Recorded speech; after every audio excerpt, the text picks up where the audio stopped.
Alors dans cette vidéo, j'aimerais vous relater notre aventure de Minecraft Éducation pour les élèves de 4e année avec la création d'une seigneurie. J'enseigne l'univers social aux élèves du groupe 402 et j'ai proposé aux élèves pour faire un récapitulatif de l'ensemble des notions de l'année, de créer une seigneurie dans Minecraft.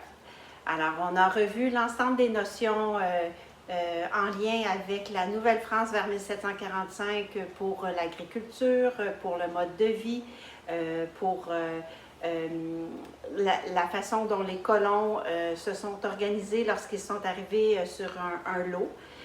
Donc, défricher les terres, le partage avec le Seigneur, la proximité avec l'eau.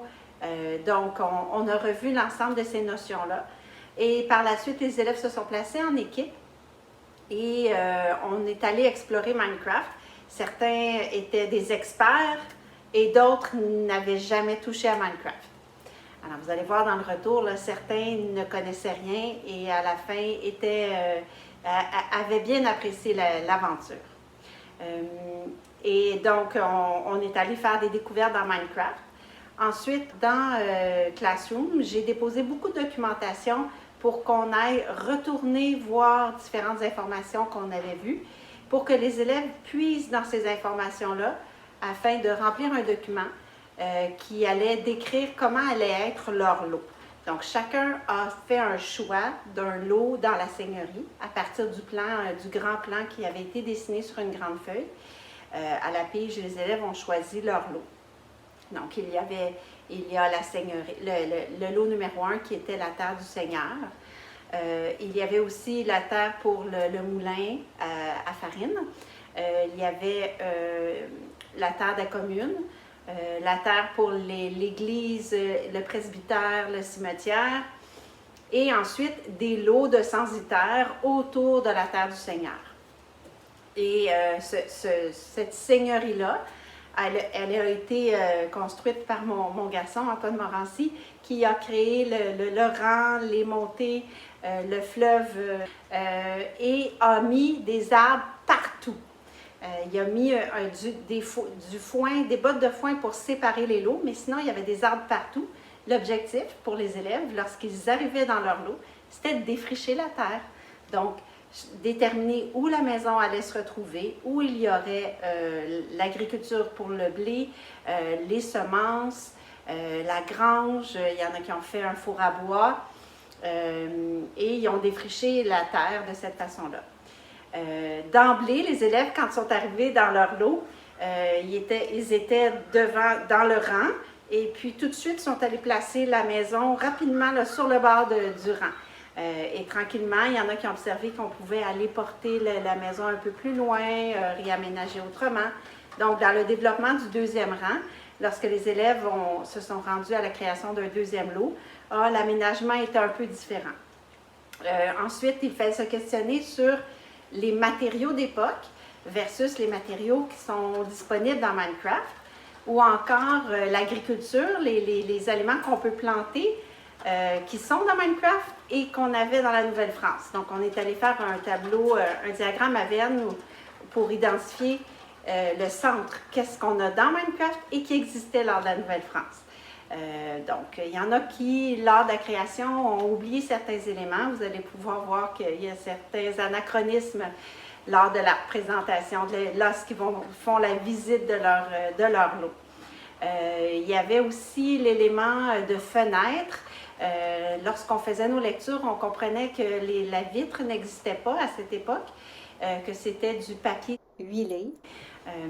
Mais on a accepté d'emblée que les élèves puissent mettre des vitres pour pouvoir mettre des fenêtres. Il était entendu que la brique n'existait pas à cette époque. Certains élèves tenaient à en mettre à certains endroits. Voilà. Et aussi, à un moment donné, il y a une élève qui qui est allé mettre des lucarnes dans le toit de la maison, à la manière des maisons canadiennes. Et là, ça a fait boule de neige. D'autres élèves voulaient voir comment ça fonctionnait. On allait voir les maisons d'époque. Donc, il y en avait des lucarnes, peut-être pas aussi bien développées, mais là, il y a eu une popularité sur les lucarnes dans la classe. Ils ont aussi découvert que la grange pouvait avoir un toit en foin. Donc, certains ont opté pour ça. Il est aussi arrivé quelques mésaventures parce que les élèves veut pas, ils étaient dans un grand territoire, ils devaient le partager, ils devaient respecter le fait qu'ils étaient sur un lot et qu'ils n'avaient pas à aller dans un lot autre que le leur. Et là, il était fréquent que j'entendais « Qu'est-ce que tu fais dans mon lot? Pourquoi tu fais ça? Tu m'as lancé un prix dedans?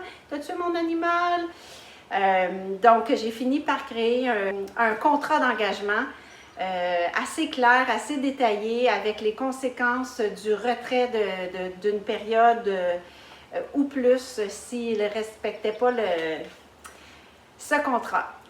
Parce que c'est même arrivé qu'un élève est allé mettre le feu dans la maison d'une autre équipe. Alors là, mais en même temps, ce qui était beau dans ça, c'est que là, quand ça s'est annoncé, les autres élèves sont allés arroser, puis sont allés aider, un peu comme dans une vraie seigneurie. Où il y a une autre fois, où il y a un élève qui voulait faire dans la cave, il voulait faire une glacière en mettant une glace puis du foin autour pour montrer on pouvait garder des aliments frais dans la cave. Mais il avait mis un plancher de glace au complet. Et puis, quand il a mis une torche, ben, la maison s'est inondée. Donc, bon, voilà. Mais ça permettait de vivre des essais et erreurs. Aussi, dans le moulin, il y a une équipe, cette équipe-là avait bien construit le contour du moulin, mais à l'intérieur, ils ont mis du pain.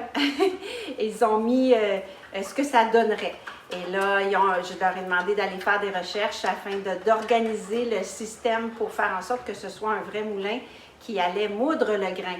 Et ils ont bien relevé le défi. Sinon, il y a aussi, à l'arrivée dans la seigneurie, mon fils a organisé aussi devant la terre du Seigneur des boutons de téléportation. Alors, quand on va devant la pancarte lot numéro 4, il y a un bouton devant, on clique dessus et ça nous téléporte au lot numéro 4, si on ne veut pas avoir à parcourir pour retrouver le lot. Mais les élèves, quand on est sur iPad, quand on veut aller peser sur un bouton, c'est facile de détruire.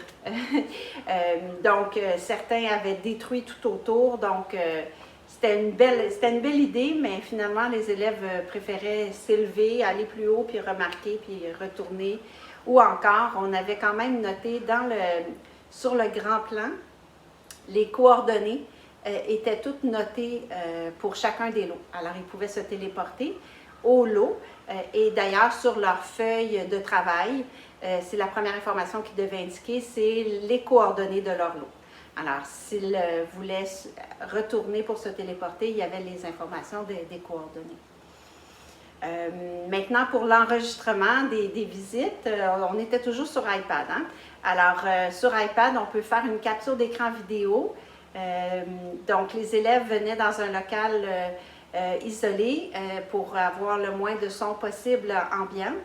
Et ils devaient se préparer un plan de qui allait dire quoi lors de la présentation. Donc, par exemple, pour une équipe de 3, l'élève qui s'assoyait en plein centre, c'est celui qui allait enregistrer la vidéo. Et les 2 autres devaient, à tour de rôle, aller se placer devant la caméra, donc devant l'élève dans Minecraft, et dire « Maintenant, je vais vous faire visiter tel endroit ». Et ils devaient, à tour de rôle, se partager. Puis l'élève qui filmait devait également prendre parole, donc pour qu'on entende tous les membres de l'équipe. Et dans cette vidéo-là, on avait fait un plan là, de tout ce qui devait être présenté. On a vécu quelques difficultés avec l'enregistrement. La première difficulté, c'est que quand on tient les iPads avec Minecraft, bien, les élèves le tiennent comme ça et le micro, il est là. Donc, quand je me suis mise à écouter un soir les enregistrements, on entend un grichement. Là. Fait que là, donc, la fois suivante, j'ai mis du ruban vert pour leur rappeler de ne pas aller mettre leurs mains là. Mais malgré ça, là, rendu dans l'aventure, il y en a qui y vont pareil, quand même. Donc, j'ai mis l'iPad sur une table, j'ai mis du ruban, mais c'est ça, c'était plus fort que je pense que c'était difficile de ne pas avoir à toucher au micro avec les iPads. Donc, pour un enregistrement, je crois que c'est préférable sur un ordinateur. Aussi, lors de l'enregistrement avec les iPads, quand on fait une capture d'écran vidéo, on part l'enregistrement, on s'assure qu'on a le micro. Mais c'est arrivé pour quelques élèves, lorsqu'ils avaient fini leurs 5-10 minutes de visite du lieu et qu'on arrêtait l'enregistrement, il restait seulement les 10-15 dernières secondes de la vidéo. Alors, ils devaient recommencer à nouveau l'ensemble de la visite. Donc, ça a été une belle aventure. Moi, j'ai été vraiment ravie là, du début à la fin. Je ne connaissais pas grand-chose en Minecraft. Je demeure encore malhabile à manipuler. D'ailleurs, la visite de la seigneurie, on a pigé pour qu'un élève manipule et que ce soit moi qui parle, mais que ce ne soit pas moi qui me promène dans la seigneurie pour faire la visite. Mais ça a été une belle aventure et c'est clair que moi, je veux poursuivre l'an prochain avec d'autres niveaux. Et les élèves de 4e année m'ont vraiment demandé de faire ce projet-là l'an prochain. Donc, ils vont se retrouver en 5e année. Et là, ce sera le Fort de Québec ou la Ville de Québec, on verra. Mais ils ont vraiment le goût de se lancer dans l'aventure. Ils ont toutefois demandé de pouvoir vivre le projet avec un ordinateur. Donc, nous avons un laboratoire de Chromebook à l'école.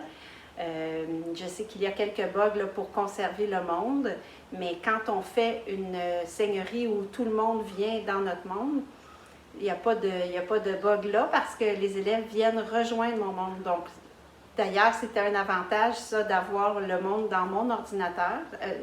Sur mon monde, il était dans un ordinateur. C'est que lorsque le cours se terminait, il ne pouvait plus rien se passer, les élèves ne pouvaient pas y retourner. Donc, moi, je gardais le contrôle sur la création et j'ouvrais seulement au moment où je permettais à des élèves d'y aller. Donc, si l'an prochain, on veut poursuivre l'aventure, moi, j'irais plus de l'avant avec un monde qui serait dans l'ordinateur de l'enseignant et qui l'ouvre seulement lors des créations. Et donc, que ce soit sur un ordinateur ou sur les iPads, rejoindre le monde, ça ne crée pas de problème pour conserver le monde par la suite. Donc voilà, si vous vous lancez dans l'aventure, vous aurez assurément beaucoup de plaisir avec les élèves.